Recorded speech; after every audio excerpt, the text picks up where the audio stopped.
만나서 반갑습니다. 오늘 함께 나눌 하나님의 말씀은 민수기 20장 1절부터 13절까지 말씀입니다.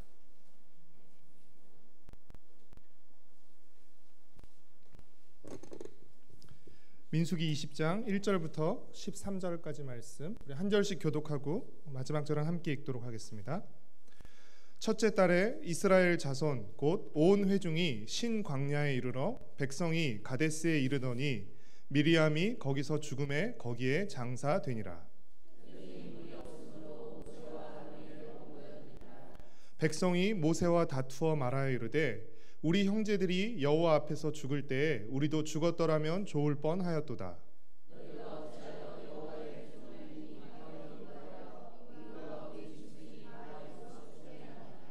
너희가 어찌하여 우리를 애굽에서 나오게 하여 이 나쁜 곳으로 인도하였느냐?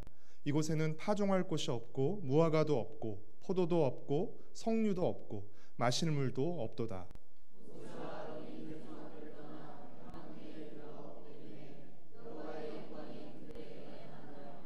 여호와께서 모세에게 말씀하여 이르시되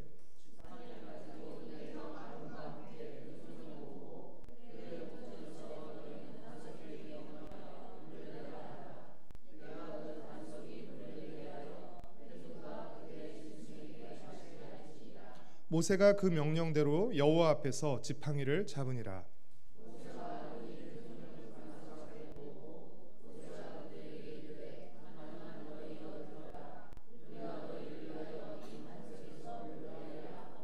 모세가 그의 손을 들어 그의 지팡이로 반석을 2번 치니 물이 많이 솟아나오므로 회중과 그들의 짐승이 마시니라.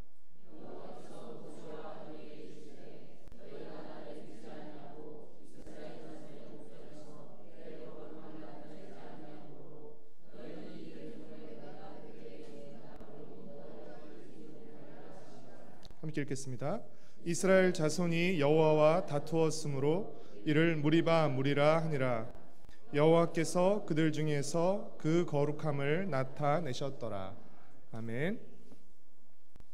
우리 자신을 보든 주위 사람을 보든 사람은 참 안 바뀌는 것 같습니다. 오죽하면 누군가 평소 안 하던 행동을 할 때 우리는 뭐라고 합니까? 안 하던 일을 하는 걸 보니까 죽을 때가 가까운 것 같다 라고 말합니다. 이러한 표현 자체가 사람이 바뀐다는 것이 참 쉬운 일이 아니라는 것을, 그리고 우리가 웬만해서는 잘 바뀌지 않는다는 사실을 우리에게 말해줍니다. 오늘 우리가 읽은 민수기 20장도 참 바뀌지 않는 이스라엘 백성의 모습을 우리에게 보여주고 있습니다. 영화나 드라마를 보면 주인공의 성인 시절 스토리가 진행되다가 몇 년 후라는 자막이 나오고 이어서 나이 든 노년이 된 주인공의 모습이 나올 때가 있습니다. 민수기 20장이 바로 그런 전환이 일어나는 장입니다. 우리 민수기 20장 1절 말씀을 함께 읽겠습니다. 첫째 달에 이스라엘 자손 곧 온 회중이 신 광야에 이르러 백성이 가데스에 이르더니 미리암이 거기서 죽음에 거기에 장사되니라. 20장 1절은 이스라엘 백성이 다시 가데스에 이르렀다라고 말합니다. 여러분, 가데스 어디서 들어본 기억이 있는 지명 아닌가요? 어디서 들어봤죠? 어디선가? 민수기 어디선가? 가데스는 가나안 땅으로 들어가는 문턱과 같은 곳으로서 바로 민수기 14장에서 가나안 정탐 보고 대회가 열렸던 장소입니다. 그곳에서 어떤 일들이 일어났죠? 이스라엘 백성들이 가나안을 정탐하고 온 정탐꾼들의 보고를 듣고 하나님이 약속하신 가나안 땅으로 들어가지 않고 애굽으로 돌아가려는 결정을 내린 곳이었습니다. 이는 가나안의 하나님 나라를 세워서 열방에 온 세계의 하나님 나라를 보여주려는 이 하나님의 계획과 뜻에 정면으로 거부하는, 대드는 명백한 거부와 반역을 의미하는 행동이었습니다. 그래서 하나님은 어떻게 하시죠? 이들의 말과 선택대로 이들이 가나안 땅에 들어가지 못하고 모두 광야에서 죽게 하십니다. 이들이 차라리 그 땅에 들어갈 바에는 광야에서 죽는 게 낫겠다라고 말했기 때문이죠. 민수기 14장의 이 가데스 사건 이후로 이스라엘 백성은 광야를 이리저리 떠돌면서 방황했고 이제 다시 가데스에 이르게 된 것입니다. 20장 1절은 첫째 딸, 단지 첫째 딸이라고만 밝히고 있는데 많은 학자들은 이때를, 그러니까 달만 나와 있잖아요. 어느 해인지는 밝히고 있지 않잖아요. 많은 학자들은 이때를 이스라엘이 애굽을 나온 지 40년째 되는 해의 첫째 달로 추측합니다. 그렇게 추측하는 가장 중요한 근거는 20장 끝부분에 나오는 20장 28절에 보면 누가 죽죠? 아론이 죽습니다. 20장 1절에서는 미리암이 죽고요. 20장 28절 29절에서는 아론이 죽습니다. 민수기 33장 38절을 보면 아론이 언제 죽었는지 시점이 나오고 있는데요. 민수기 33장 38절 말씀을 같이 읽겠습니다.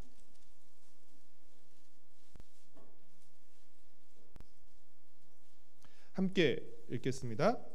이스라엘 자손이 애굽 땅에서 나온 지 40년째 5월 초하루에 제사장 아론이 여호와의 명령으로 호르산에 올라가 거기서 죽었으니, 아론은 이스라엘 백성이 애굽에서 나온 지 40년째 되는 해, 그러니까 민수기 14장 가데스의 반역 사건 이후로 38년이 지난 후 5월 1일에 아론이 죽은 것입니다.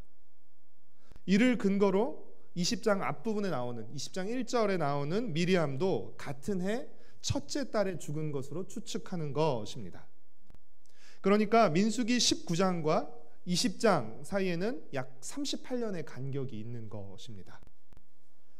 이스라엘 백성이 애굽에서 나온 지 40년째 되는 해, 그리고 38년 만에 다시 가데스에 오게 되었고 그 가데스에서 미리암과 아론이 죽었다는 것입니다. 이것은 무엇을 의미할까요? 미리암과 아론은 누구죠? 모세의 누나와 형입니다. 그렇다면 이들의 죽음은 무엇을 의미하는 것일까요? 출애굽 1세대의 죽음을 의미하는 것입니다. 미리암과 아론은 출애굽 1세, 모세와 더불어 출애굽 1세의 지도자들로서 이들의 죽음은 출애굽 1세대의 죽음을 의미하며 이는 이스라엘 백성이 이제 새로운 세대로 바뀌었다는 것을 의미하는 것입니다. 38년 전에 가데스에 이르렀던 그 이스라엘 백성들이 출애굽한 1세대였다면 이제 38년 만에 다시 가데스에 이르게 된 이스라엘 백성은 그 다음 세대, 출애굽 2세대라는 것입니다. 왜냐하면 하나님께서 가데스 바네아에서 반역을 일으켰던 이스라엘 백성을 향해서 뭐라고 말씀하시죠? 정탐을 한 하루를 1년으로 계산해서 40년 동안 그들이 모두 광야에서 죽게 될 것이라고 말씀하셨죠. 미리암과 아론의 죽음은 그 1세대의 죽음을 대표하는 죽음이라고 할 수 있습니다. 이제 다시 가데스에 이른 이스라엘 백성은 민수기 1장에 기록된 1차 인구조사 대상이 아니라 광야에서 태어나고 자란 새로운 세대인 것입니다. 즉 이들은 출애굽 2세대, 다르게 표현하면 광야 세대로서 이들을 대상으로 한 인구조사가 민수기에 또 한 번 나오게 되죠. 26장에 나오게 됩니다. 그래서 민수기에서는 1장과 26장 두 차례에 걸친 인구조사가 나오는데 왜 두 번 하는 것이죠? 대상이 달라졌기 때문입니다. 그러나 문제는 많은 시간이 지나고 세대와 사람은 바뀌었지만 불평하고 원망하는 것은 바뀌지 않았다는 것입니다. 마실 물이 없자 이 새로운 이스라엘 백성은, 새로운 이스라엘 세대는 모세와 아론에게 몰려와서 어떤 말과 행동을 합니까? 우리 3절부터 20장 3절부터 5절까지 말씀을 같이 읽겠습니다. 백성이 모세와 다투어 말하여 이르되 우리 형제들이 여호와 앞에서 죽을 때에 우리도 죽었더라면 좋을 뻔하였도다. 너희가 어찌하여 여호와의 회중을 이 광야로 인도하여 우리와 우리 짐승이 다 여기서 죽게 하느냐? 너희가 어찌하여 우리를 애굽에서 나오게 하여 이 나쁜 곳으로 인도하였느냐? 이곳에는 파종할 곳이 없고 무화과도 없고 포도도 없고 석류도 없고 마실 물도 없도다. 여러분, 우리에게 익숙한 말과 모습 아닙니까? 민수기를 20장까지 오면서 들었던 1세대가 보였던 행동, 1세대가 했던 말과 비슷한 말과 행동 아닌가요? 이전 세대가 보였던 모습을 그 다음 세대도 보이고 있는 것입니다. 이전 세대가 불평하고 원망했던 말과 똑같은 말로 그들은 불평하고 원망하고 있는 것입니다. 38년이라는 시간도 지났고 세대도 바뀌었지만 말과 행동은 안 바뀌고 그대로인 것입니다. 이럴 때 지도자는 참 기운이 빠지고 속상합니다. 아마 모세도 그랬을 것입니다.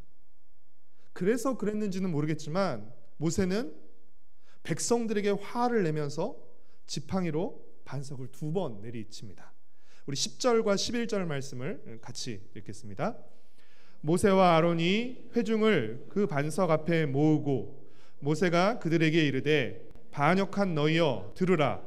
우리가 너희를 위하여 이 반석에서 물을 내랴 하고 모세가 그의 손을 들어 그의 지팡이로 반석을 2번 치니 물이 많이 솟아나오므로 회중과 그들의 짐승이 마시니라. 우리에게는 사소한 거라고 생각될지 모르지만 하나님은 모세를 향해서 지팡이를 가지고 반석에게 물을 내라고 명령하라고 하셨습니다. 지팡이를 가지고 반석을 향해서 물을 내라 이렇게 명령을 하고 하셨는데 모세는 어떻게 하고 있죠? 지금 지문이 나오지 않고 있지만 이 모세의 말과 분위기를 보면 화를 내며, 그렇죠?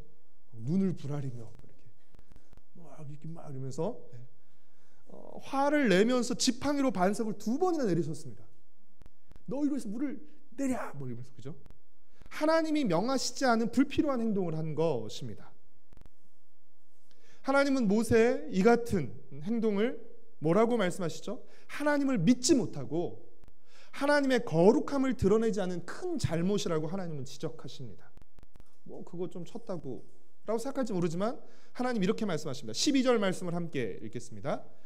여호와께서 모세와 아론에게 이르시되 너희가 나를 믿지 아니하고 이스라엘 자손의 목전에서 내 거룩함을 나타내지 아니한 고로 너희는 이 회중을 내가 그들에게 준 땅으로 인도하여 드리지 못하리라 하시니라. 하나님은 마치 홧김에 지팡이로 반석을 내리친 모세의 이 행동 때문에 모세 역시도 가나안 땅으로 들어가지 못할 것이라고 하시는데, 단순히 이 행동 하나 때문에 들어가지 못하게 되는 것이라기보다는 출애굽 1세대의 지도자로서 함께 책임을 지우는 것이라고 할 수 있습니다. 뒷부분에서 모세의 죽음에 대한 부분이 나올 때 조금 더 자세히 다루도록 하겠습니다. 민수기 12장 3절에서 모세는 땅 위의 사람 중에서 가장 온유하고 겸손한 사람이라고 불렸습니다. 온 지면에서 가장 온유한 사람이라고 평가되었는데 사실 모세가 처음부터 온유한 사람은 아니었습니다. 출애굽기 2장을 보면 모세가 40세 때 애굽 사람이 자기 동족을 괴롭히는 것을 봤습니다. 그리고 어떻게 하죠? 쳤습니다. 그렇죠? 근데 어떻게 됐죠? 죽이려고 치진 않았을 것 같아요. 그러나 화가 나서 쳤는데 죽일 만큼 모세 성질 꽤나 있는 사람이었습니다. 그러나 하나님은 그를 40년간 양을 치게 하면서 온유하게 만드셨고 또 40년간 이스라엘 백성을 이끌면서 더욱 온유한 사람으로 다듬으셨습니다.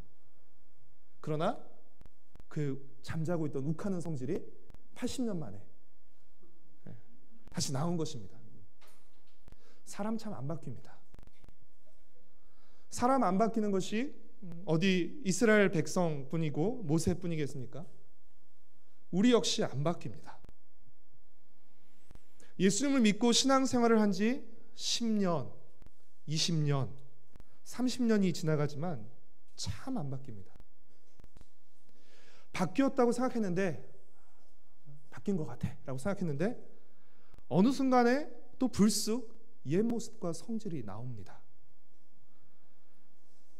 큐티책을 만들고 큐티 사역을 하면서 가장 큰 고민과 회의는 몇십 년 동안 큐티를 하셨다고 하는 분들이 변화가 없을 때입니다.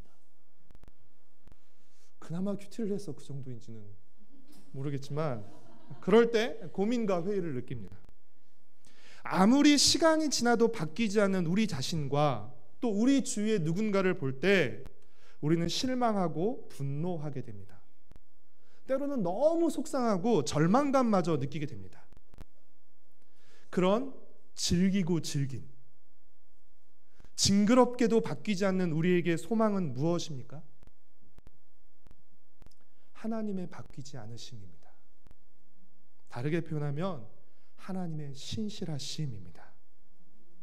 바뀌지 않는 우리의 소망은 바뀌지 않는 하나님의 신실함입니다.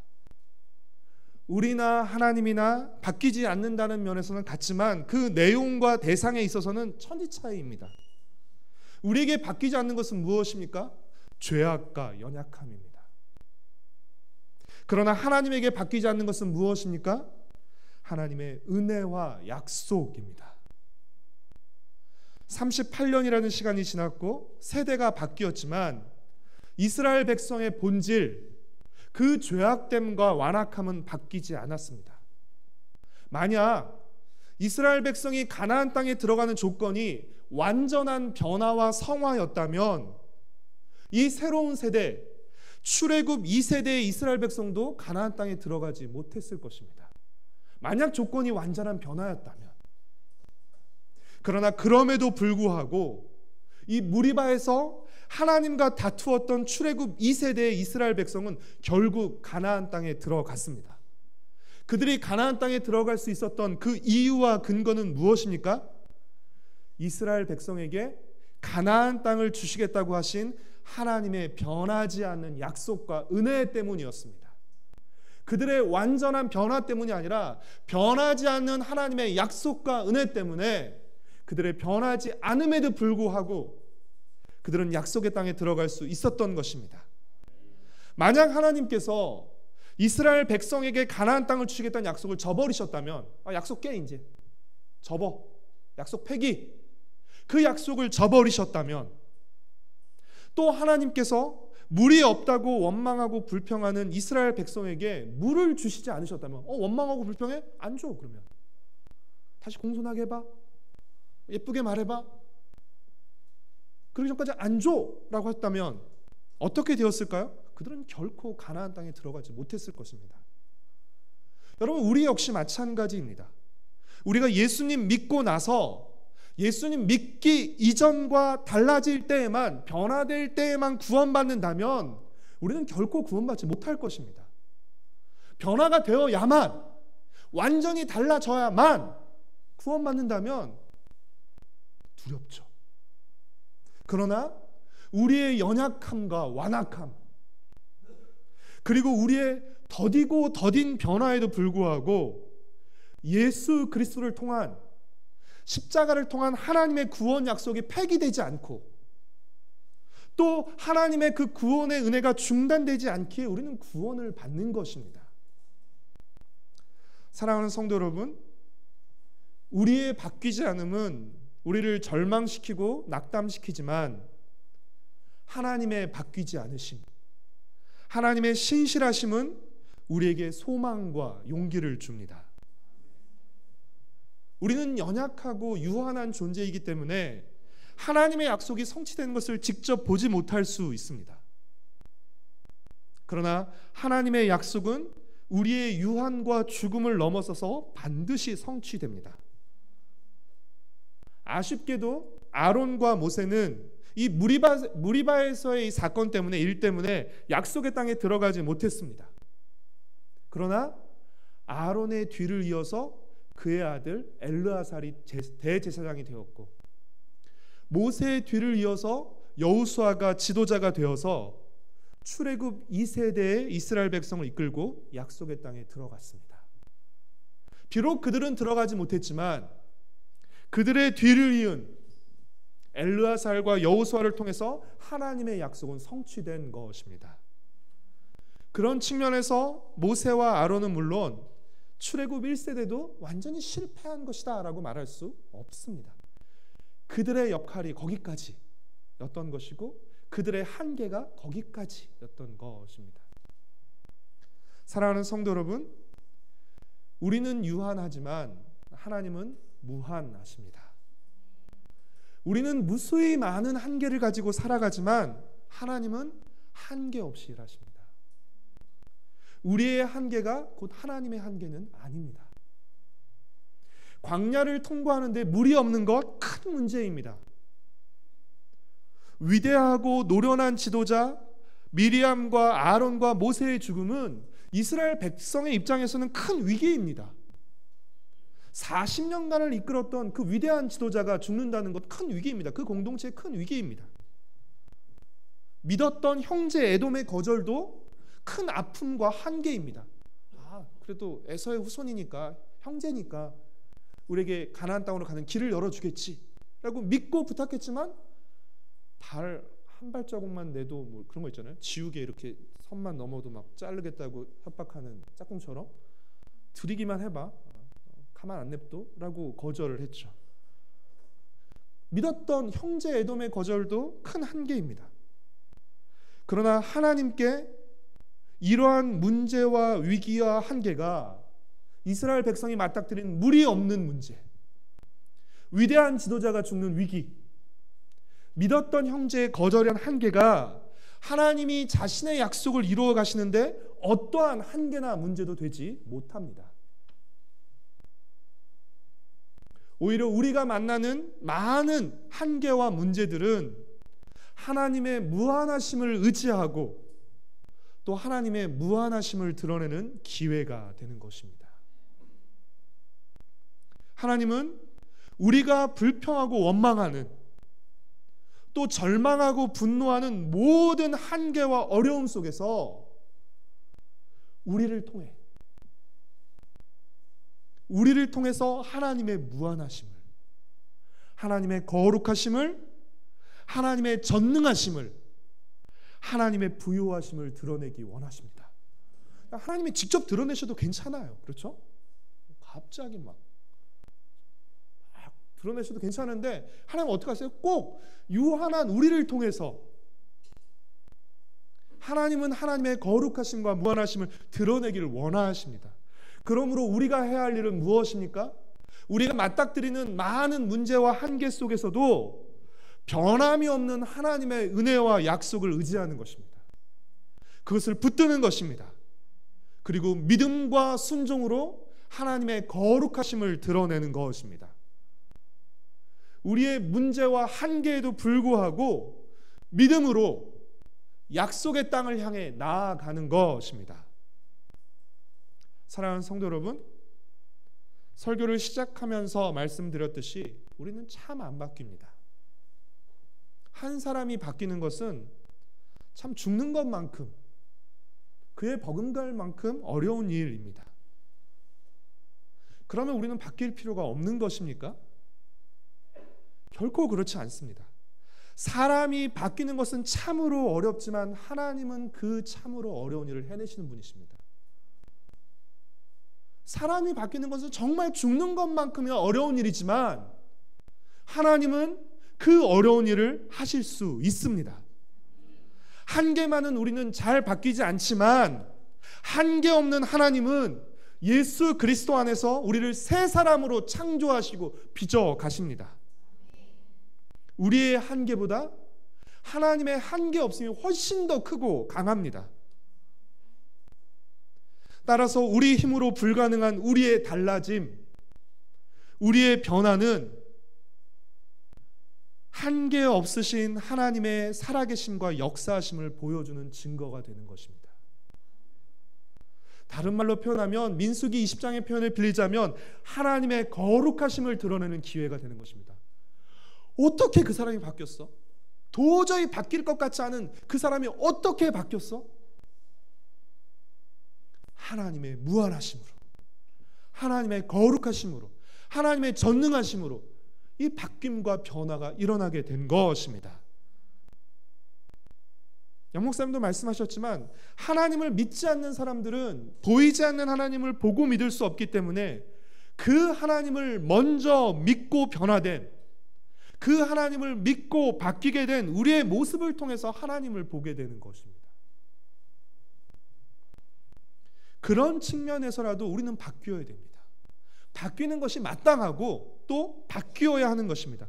우리가 바뀌지 않으면 우리 주위에 믿지 않는 사람들은 하나님을 볼 수 없기 때문입니다. 맨날 찡그리고 맨날 인상 쓰고, 그런데 어떻게 우리를 통해서 하나님을 볼 수 있겠습니까? 하나님이 자비로우신 분이시고 하나님이 용서가 많으신 분이라는 사실을 어떻게 우리를 통해서 그 하나님을 볼 수 있겠습니까? 옛사람을 벗고 새 사람을 입으십시오. 성질을 죽이시고 고집을 버리십시오. 한 번에 확 되는 건 아니지만 3번 낼 거 한 번으로, 그렇죠?